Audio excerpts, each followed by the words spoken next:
وعباد الرحمن الذین یمشون علی الارض ہونا،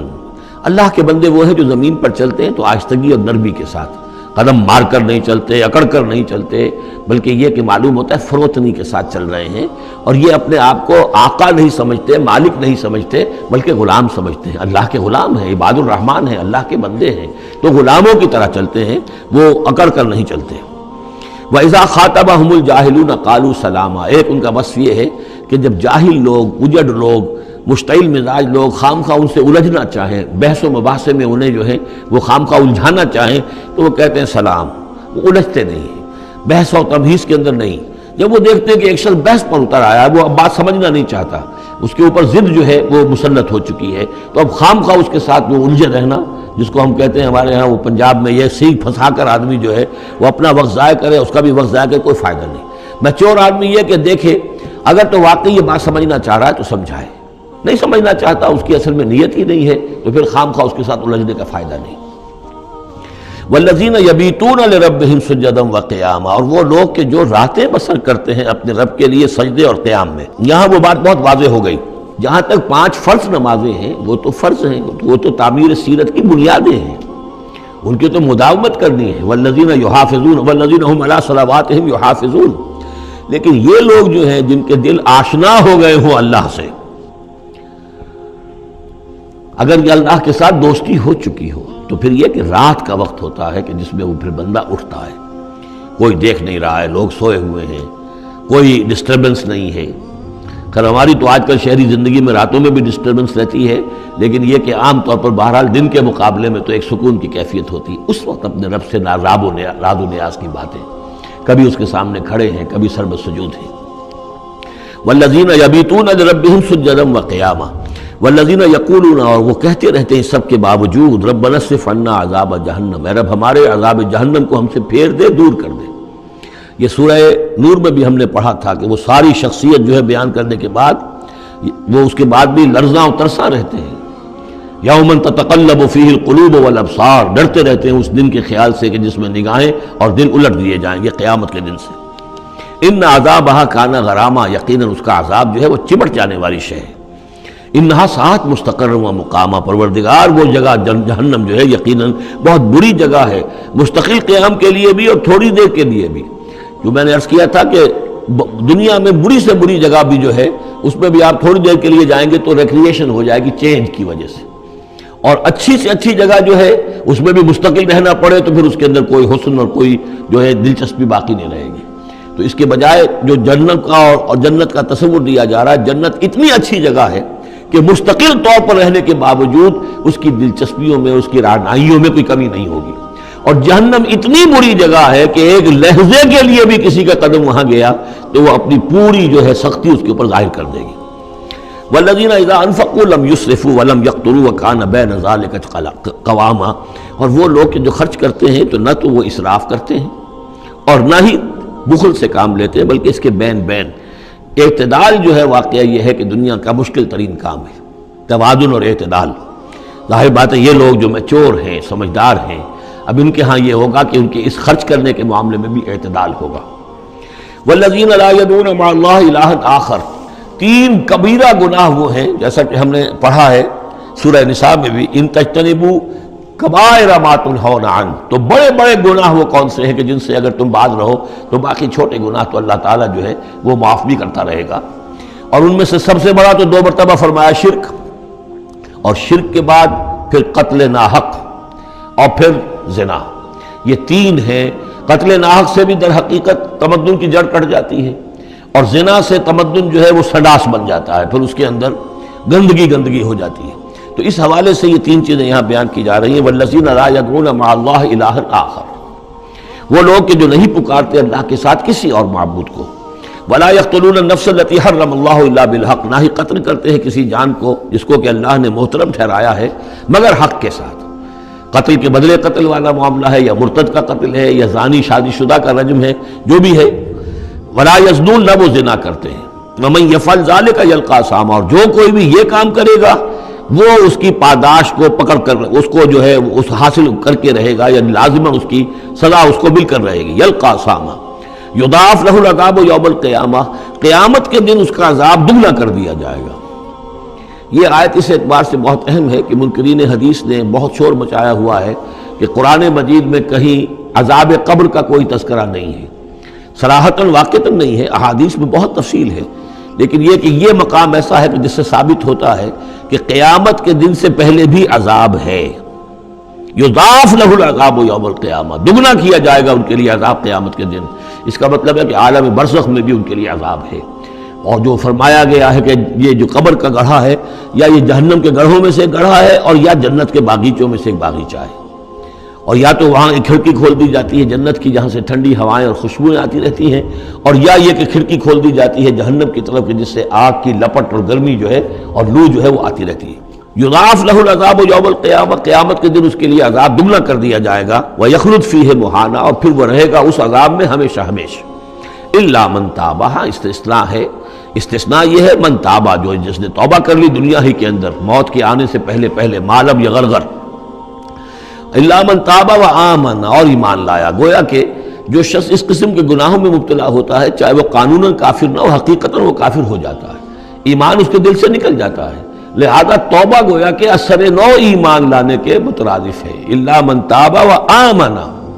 وعمل عملا صالحا، اور وہ پھر عمل کرے نیک. فاولئک یبدل اللہ سیئاتہم حسنات، تو ایسے لوگوں کی برائیوں کو اللہ تعالیٰ نیکیوں سے بدل دیتا ہے.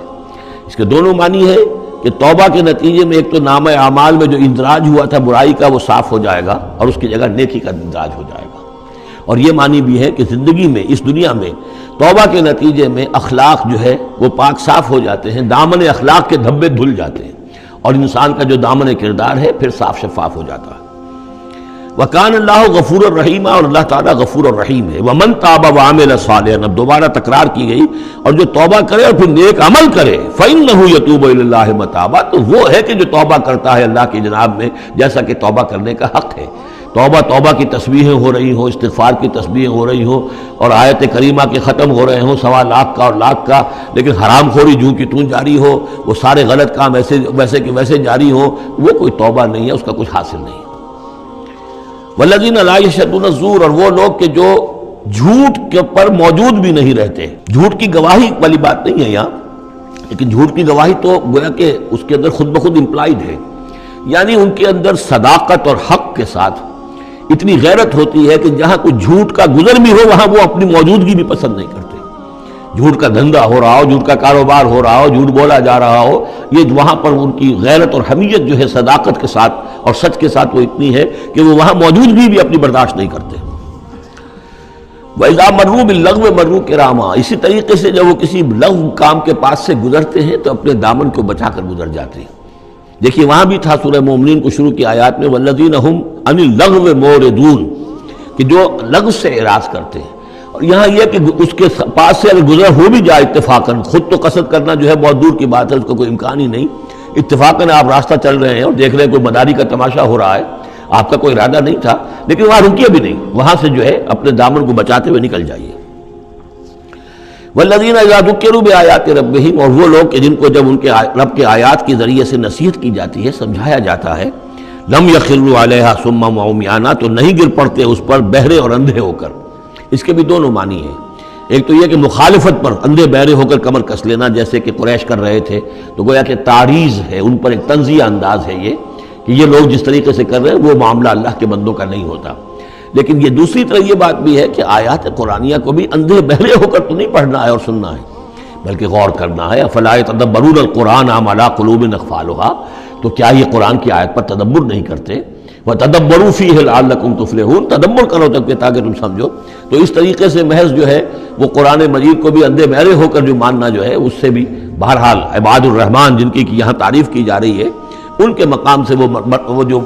مقام ہے ان کے مرتبے سے فروتر ہے.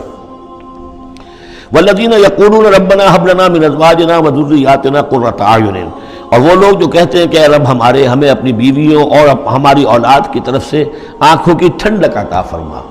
یعنی یہ کہ جس راستے پر ہم چل رہے ہیں ہماری اولاد ہمارے گھر والے بھی اسی راستے پر چلیں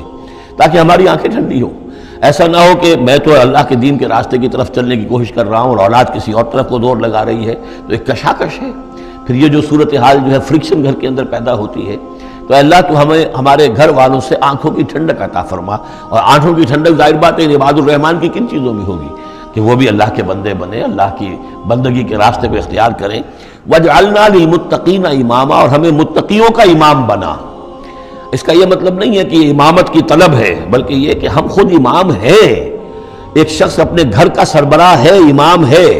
تو اے اللہ جن کے ہم امام ہیں انہیں متقی بنا دے، اس لیے کہ ظاہر بات ہے کہ میدان حشر میں جب ہم چلیں گے تو ایک شخص کے پیچھے اس کی اولاد چلی آ رہی ہے اور معلوم کو وہ تو جہنمی ہیں جو چلے آ رہے ہیں، یہ خود تو بہرحال ایک نیک آدمی تھا، نہیں، ہمارے پیچھے جو ہماری نسلیں آئیں اے اللہ انہیں بھی متقی بنا، جن کے ہم امام ہیں، جو ہمارے پیچھے ہیں، جن کے کہ ہم دنیا میں جیسے کہ فرمایا ہے ایک حدیث میں بھی آتا ہے کلکم رائن و کلکم مسئول عن رعیتہ، تم میں سے ہر شخص کی حیثیت ایک چرواہے کی ہے، اور اللہ نے کچھ نہ کچھ مخلوق جو ہے اپنی اس کے چرواہے کے حوالے کی ہے۔ تمہاری اولاد ہے، تمہاری بیوی ہے، یہ گھر کنبہ ہے، یہ تمہارا جو ہے یہ گویا کہ تمہارے متبعین ہیں، تمہارے فالوورز ہیں، تو اللہ ہمارے فالوورز کو متقی بنا دے اور ہماری جو امامت ہے وہ متقیوں کی امامت ہو۔ اولئک یجزون الغرفۃ بما صبروا، یہ وہ لوگ ہیں کہ جن کو بالا خانے ملیں گے ان کے صبر کی جزا میں، انہوں نے صبر کیا۔ ظاہر بات ہے کہ اللہ دنیا میں بے شمار مواقع آتے ہیں حرام خوری کے، ایک بندہ مومن بچتا ہے، بہت سے مواقع پر اللہ تعالیٰ موقع دے کر آزما لیتا ہے کہ ذرا سی بھی اس کی اندر کمی ہو تو پھر یہ نکل جائے کسی غلط راستے کی طرف۔ انسان جو ہے صبر کرتا ہے، جذبات کو روکتا ہے، اپنی خواہشات کو روکتا ہے، شہوات کو تھامتا ہے، ان تمام چیزوں کو سنبھال کر یہ سب گویا کہ پوری زندگی صبر ہے۔ تو بما صبروا اولئک یجزون الغرفۃ بما صبروا، یہ وہ لوگ ہوں گے کہ جنہیں بدلے میں ملیں گے بالا خانے جنت کے ان کے صبر کے عوض۔ وَيُلَقَّوْنَ فِيهَا، ان کا استقبال کیا جائے گا وہاں جنت میں، ان بالا خانوں میں، تحیۃ و سلاما، سلام کے ساتھ اور دعاؤں کے ساتھ۔ خالدین فیہا، وہ رہیں گے اس میں ہمیشہ ہمیشہ۔ حسنت مستقرا و مقاما، بہت ہی عمدہ ہے وہ جگہ، مستقر کے طور پر بھی، مستقل قیام گاہ کے طور پر بھی، اور مقامہ تھوڑی دیر کے لیے بھی۔ تو یہ گویا کنٹراسٹ ہے۔ جہنم کو فرمایا ساعت مستقر و مقامہ، اور جنت حسنت مستقر و مقامہ۔ قل ما یعبأ بکم ربی، اے نبی ان سے کہہ دیجئے میرے رب کو تمہاری کوئی پرواہ نہیں ہے، یہ نہ سمجھو کہ میں تمہارے پیچھے اپنے آپ کو ہلکان کر رہا ہوں، تو میرے رب کو کوئی تمہاری ضرورت ہے، میری یا میرے رب کی کوئی ضرورت اٹکی ہوئی ہے تمہارے بغیر، وہ بات پوری نہیں ہوگی، یہ چھپر تم ہی اٹھاؤ گے تو اٹھے گا ورنہ اٹھ نہیں سکتا، یہ نہ سمجھو۔ قل ما یعبأ بکم ربی لولا دعاؤکم، اگر نہ ہوتا تمہیں پکارنا۔ اللہ نے یہ بات اپنے ذمے لی ہوئی ہے کہ تمہیں خبردار کر دیا جائے۔ اللہ تعالیٰ وما کنا معذبین حتی نبعث رسولا، ہم عذاب نہیں بھیجتے رہے جب تک کہ رسول کو نہ بھیج دیں، اس لیے مجھے بھیج دیا ہے، میں لگا ہوا ہوں اس کے حکم سے، میں تمہاری گلیوں میں بھی تمہیں سنا رہا ہوں، تمہارے گھروں میں جا کر تم سے بات کر رہا ہوں، اکیلے اکیلے بھی بات کر رہا ہوں، ڈنکے کی چوٹ بھی کر رہا ہوں، لیکن یہ نہ سمجھو کہ کوئی اس میں میری غرض ہے یا میرے رب کی کوئی ضرورت ہے۔ قل ما یعبأ بکم ربی، میرے رب کو تمہاری پرہیزگاہ کے برابر کوئی وقت تمہاری نہیں ہے ان کے نزدیک، لولا دعاؤکم، اگر نہ ہوتا تمہارا پکارنا، فقد کذبتم، تو دیکھو تم نے جھٹلا دیا ہے، فسوف یکون لزاما، اب عنقریب یہ تمہارے ساتھ چمٹ کر رہے گا، یعنی یہ کہ اس کا جو عذاب ہے، اس کی جو پاداش ہے وہ تمہیں مل کر رہے گی۔ شکرا یا ربی شکرا، ہدیت قلبی شکرا، نورت دربی شکرا، شکرا یا